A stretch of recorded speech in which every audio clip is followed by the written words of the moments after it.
Why is a complete stranger living in that lakeside house I gave to Natalie? The voice of my grandfather Felix was never loud. However, its deep and steady tone sliced through the sparkling background of Christmas carols and instantly froze the air of the spacious dining room. A dry clink echoed as a silver fork struck a plate. It had slipped from the hand of my father Grant. I tightened my grip on my glass and quietly looked over my family. The color had drained from my father's face, and cold sweat glistened on his forehead. My mother Maya, seated beside him, stared at my grandfather with a pale face. And then there was my sister Jordan. Perhaps she didn't understand the situation, or perhaps she believed it had nothing to do with her, but all she did was frown irritably and stop the hand that had been fiddling with her smartphone. "Dad, what do you mean by that?" My father's voice cracked. "This must be some kind of mistake, right?" "Mistake?" My grandfather slowly set down his wineglass and pierced my father with a sharp gaze. Those eyes were no longer the gentle ones I had adored since childhood. Last week, the moment I returned to this country, I headed straight for the lakeside. I wanted to see that nostalgic house again. But what I found there was not Natalie. It was a strange family having a barbecue as if the place belonged to them. They told me this. "We're renting it from Grant, the landlord." I heard my mother gasp softly. Why was something like this happening? My own reality is nothing more than days spent working from morning until night just to pay the rent on my shabby apartment. Meanwhile, my parents and my sister live quite differently. Even though my father and mother both retired from their jobs several years ago, they always seem to have plenty of money. Our investments are doing well. We still have old assets. Saying that, they drove luxury cars and wrapped themselves in designer brands. My sister Jordan is 2 years younger than I am, yet her life is the complete opposite of mine. Her social media is filled daily with photos of fancy restaurant meals and overseas trips, always with captions like, "Thanks, Mom and Dad, living my best life." Why were our lives so different, despite being sisters? Since childhood, that question has stayed in my heart. "Natalie, you're the eldest, so you must be patient." "You're the big sister, so let your little sister have more." Growing up hearing those words, I eventually came to accept the idea that I am not the child who is loved. When I graduated high school and was practically pushed out of the house to live on my own, I simply thought, I knew it. Because of that, even on my way to today's party, I was filled with a gloomy feeling. But I picked up a letter and forced myself to regain my composure. It was a letter from my grandfather, delivered for the first time in 3 years. With that letter in my bag, I arrived in front of my family home, and cheerful music could be heard leaking from inside the house. Even when I pressed the doorbell, no one came out for quite some time.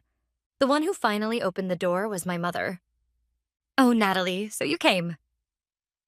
The moment she saw me, my mother openly scowled. Her expression was as though she were looking at an uninvited guest. "Grandpa invited me." When I said that, she hesitated for a moment as if she wanted to say something, but she quickly forced a smile. "Yes, it seems he asked your aunt for your apartment address. I wonder why he didn't ask us. Well, whatever. Just don't say anything unnecessary today. We're also celebrating Jordan after all." "Celebrating?" Jordan passed a modeling audition. "Well, it's just a small registration-based one." My mother said that proudly, giving my cheap coat a disdainful glance. "Couldn't you have worn something better?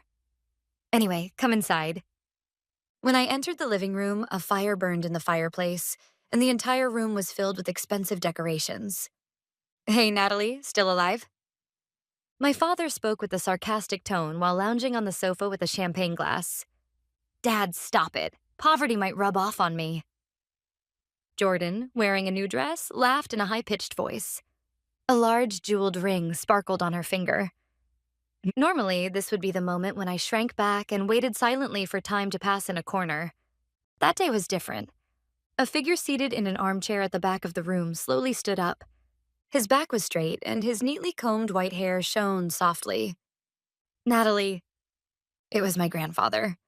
He looked at me with a warmth he never showed to my parents or my sister, and he opened his arms. "Grandpa." I ran toward him and threw myself into his chest. That familiar scent. This place was the only spot in this house where I could feel truly safe. "Thank you for coming, Natalie. You've been through a lot." I felt there was a deep meaning behind my grandfather's words. Now, let's eat. We will talk afterward. At his signal, we all took our seats at the dining table. At first, things proceeded as usual. My father boasted proudly about his so-called imaginary business. My mother Maya echoed him, and Jordan demanded things selfishly as always. While quietly spooning soup into my mouth, I kept watching my grandfather. He barely touched his meal and simply observed the family in silence. That silence gradually grew heavier, spreading across the table like a thick fog. And when the main dish, the turkey, was carved, my grandfather finally spoke. The other day, I went to the lakeside house, but Natalie wasn't living there. Why is that? The moment he said that, my world flipped upside down. With a trembling voice, I asked, "Grandpa, what house are you talking about?" He looked at me with sorrow in his eyes and slowly shook his head. I knew it. They told you nothing. Then he turned his gaze to my parents, staring at them as though looking at filth. Grant, Maya, explain yourselves. What did you do with the house I gifted Natalie for her 20th birthday 3 years ago? My father wiped his sweaty forehead, desperately searching for words. Well, you see, Natalie was still young and we thought it would be difficult for her to manage. So we took care of it instead. My grandfather's voice rumbled low. Took care of it by renting it out to strangers and pocketing the rent, including the monthly allowance I sent to Natalie as well?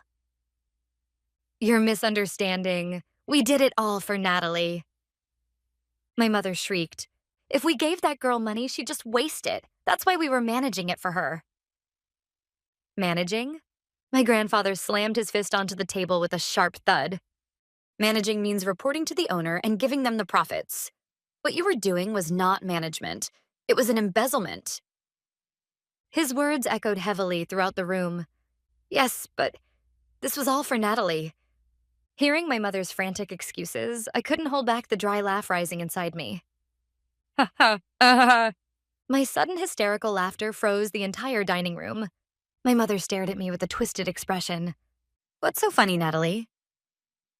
I fixed my cold eyes on her and slowly opened my mouth. For Natalie's sake? How can you tell such a blatant lie? Grandpa, show them. At my signal, my grandfather picked up the tablet placed beside the table and slid the screen toward my parents. Press the play button, Grant. My father touched the screen with trembling fingers. The date was 3 years ago, right after I had been pushed out of this house and forced to live on my own. In the video, my parents were smiling broadly, and Jordan, who still looked very young, stood beside them. This is such a nice house. Are you sure we can really use it? My mother's excited voice rang out in the recording. Yeah, Dad's not coming back, and we'll just keep it from Natalie. That place is too good for her. My father said this as he accepted an envelope full of cash from a man who looked like a real estate agent. Daddy, with this money, I want to study abroad. When Jordan begged, my father patted her head and said, Of course, as long as we have the rent from this house, any dream of yours can come true. The video switched. The next footage was from several months later. A completely unfamiliar family was being recorded as they entered the house. As the video played, I stood up and slowly walked toward my parents from behind. I saw this video for the first time just 3 days ago. What? My father tore his eyes away from the screen and stared up at me in shock. 3 days ago? What do you mean? You came back to the country today. You were fooled, Dad, I whispered into his ear. Grandpa returned 3 days ago, and the person who picked him up at the airport was none other than me. What? The faces of my parents and Jordan all changed color at once. When I met Grandpa for the first time in years, he cried when he saw how worn out I was. That's when we realized we had misunderstood each other all this time. So we went straight to the bank and checked every transaction. Then we went to the lakeside house together and saw with our own eyes a strange family having a barbecue there. I placed both hands on the table and glared at my parents. In other words, before I even came to today's party, I already knew everything. That you forged my signature, rented out the house in my name without permission, and used the money to fund your own luxuries. Natalie, you knew? And stayed silent. My father's voice trembled. Yes, I made a bet. I didn't even try to hide the contempt in my eyes. Maybe, just maybe, there was still some trace of humanity left in you. Maybe, when Grandpa confronted you, you would be honest and apologize. I gave you that last chance because I wanted to believe that. I deliberately shook my head in disappointment. But the result is exactly what I expected. We were managing it. It was for Natalie. Nothing but excuses and lies to protect yourselves. I'm beyond disgusted. No, Natalie, this is... I exchanged glances with my grandfather. He nodded deeply and gave me a small signal. From then on, it was my turn to end it. Grandpa, that's enough. I'm tired of dealing with people like them. I took an envelope from my bag and slammed it onto the table. Then I showed them a single document. My familiar name was written on it, but the handwriting was clearly not mine. This is a property management authorization form. It seems my signature was forged. You used this to impersonate me and sign a rental contract. The tenants have been paying $2,000 a month for the last 3 years, haven't they? $2,000 a month. About what I earned through exhausting work. For 3 years, I didn't need to calculate it. A massive amount of money had moved behind my back and vanished. That's not all. My grandfather presented a stack of letters, clearly opened at some point. Every month, I sent Natalie $1,000 in support. And I also wrote letters. How are you? Are you having any trouble? How is the house? But I never received a single reply. When I called you because something felt wrong, you always said the same thing. Natalie seems busy. She's going through a rebellious phase and won't talk.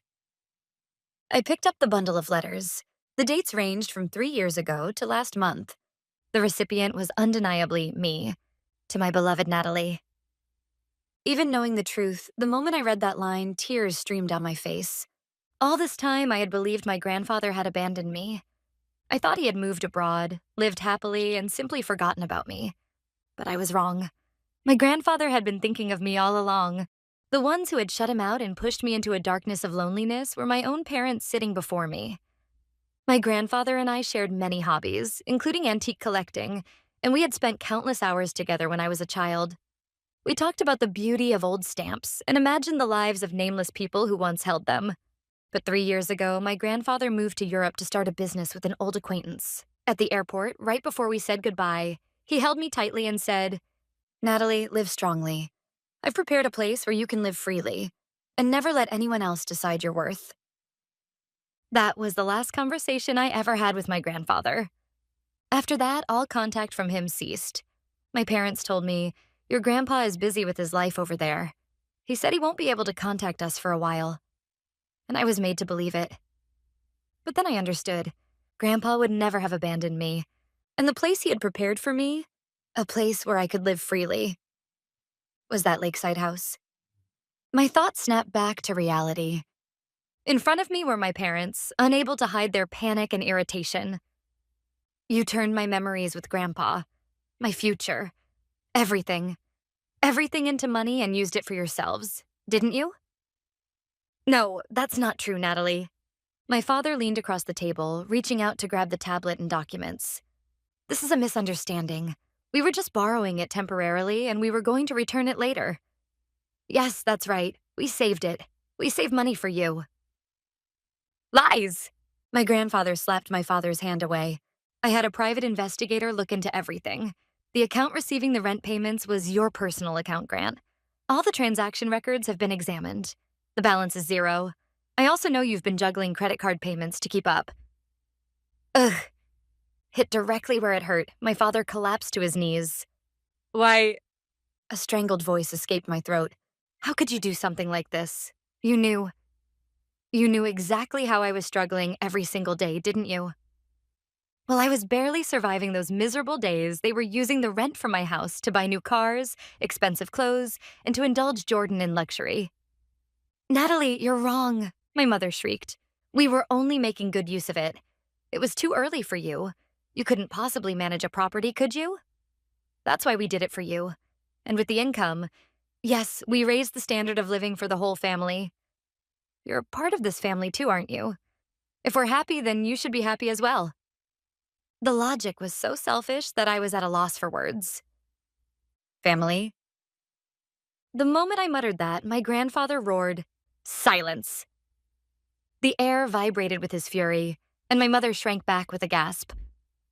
"How dare you spout such nonsense? What you did was not for the family." It was exploitation. You're no different from parasites fattening yourselves by feeding on your own daughter. My grandfather's rage had reached its peak.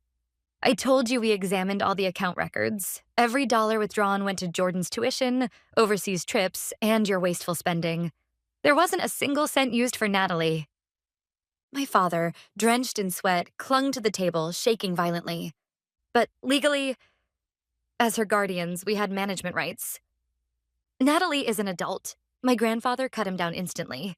And forging her signature is a serious crime. Forgery of private documents, embezzlement, fraud. The crimes you two have committed are far more than just one or two. Fraud? Jordan let out a foolish-sounding voice. It seemed she was finally realizing that this situation was far more serious than her new dress or her vacation plans. Dad, what does that mean?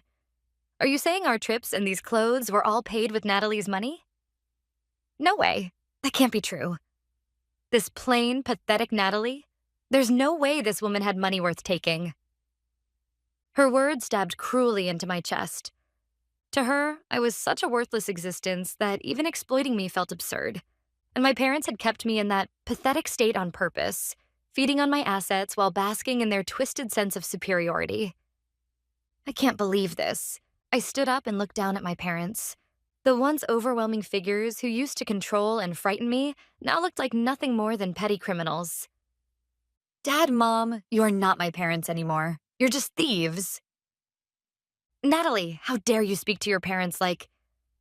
My father tried to yell instinctively, but my grandfather's cold gaze froze him, and he swallowed his words. My grandfather spoke quietly. Grant, Maya, your excuses end here.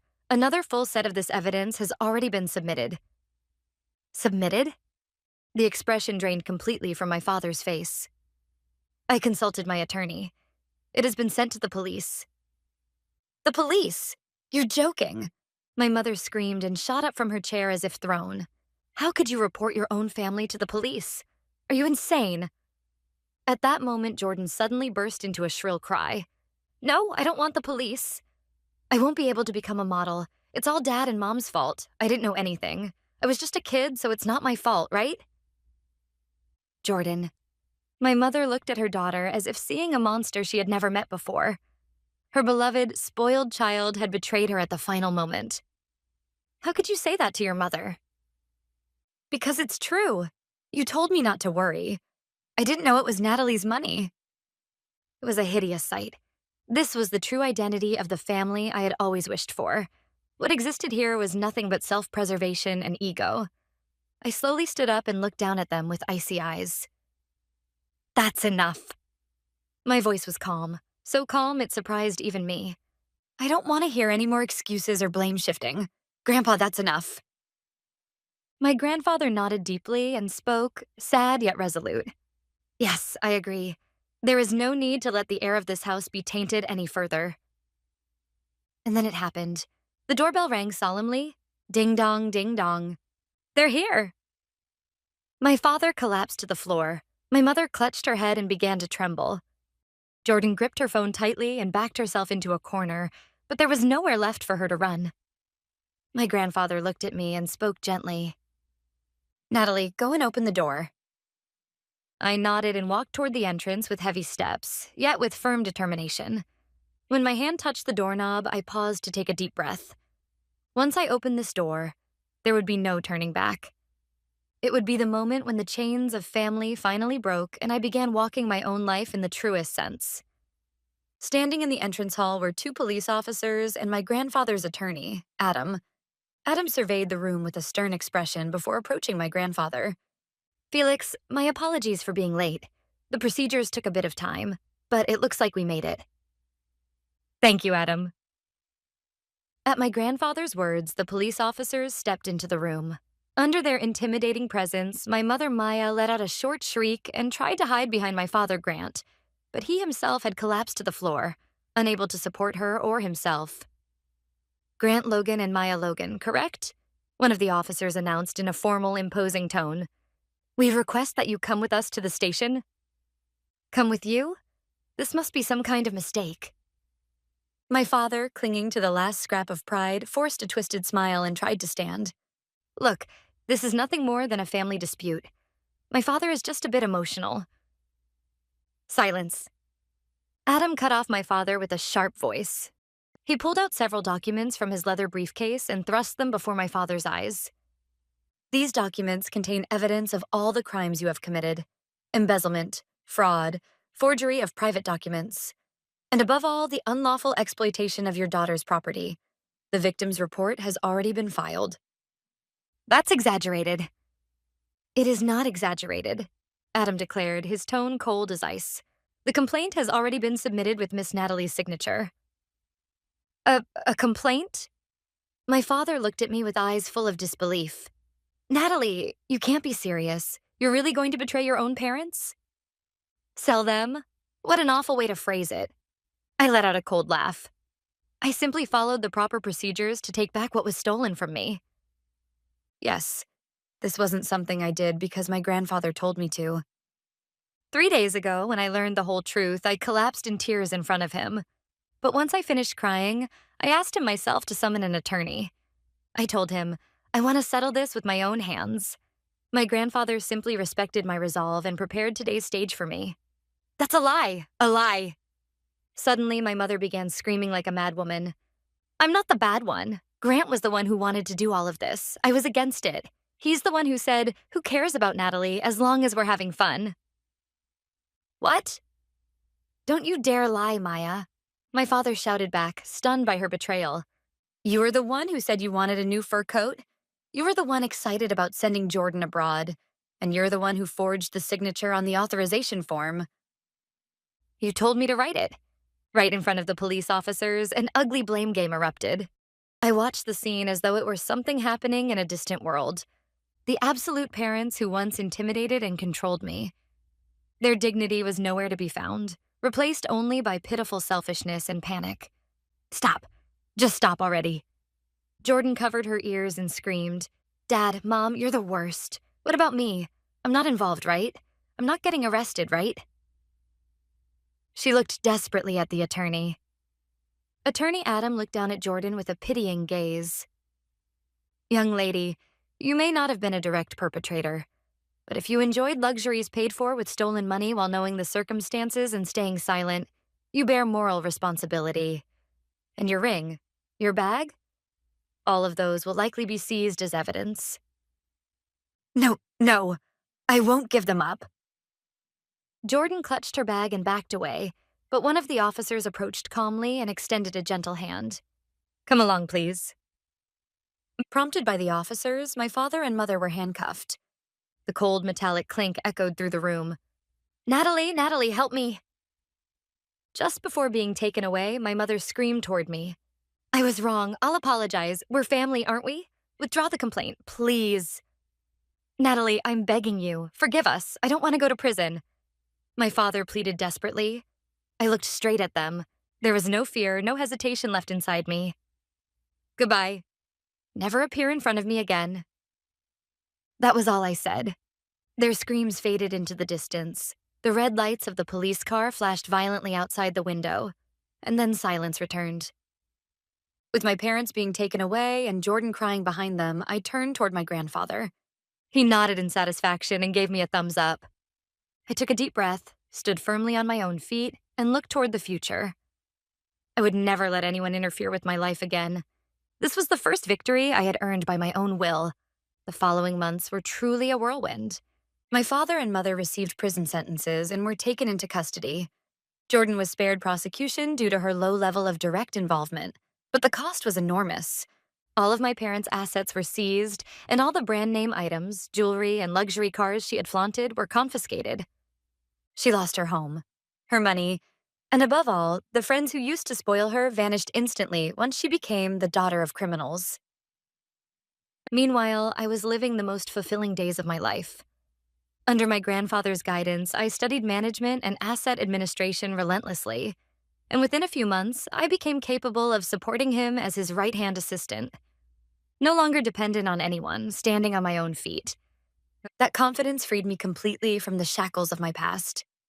One rainy night, I received a call on my new cell phone from an unknown number. When I answered, it was Jordan calling from a public phone. Natalie, I don't have anywhere to stay. None of my friends will help me. Please help me. I didn't know anything, okay? I'm basically a victim too. The same spoiled, dependent voice as always. I spoke quietly. Go work. Live on your own strength, just like I did. Then I hung up the phone abruptly. There was a pain in my chest, but more than that, I felt a refreshing sense of relief. With this, I had truly severed the ties with my past. Several years have passed since then.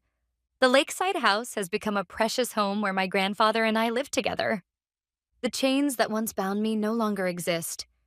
I do not know how my parents or Jordan are doing now, nor do I have any desire to find out. They walked the path they chose, and I walked the one I chose. That is all there is to it.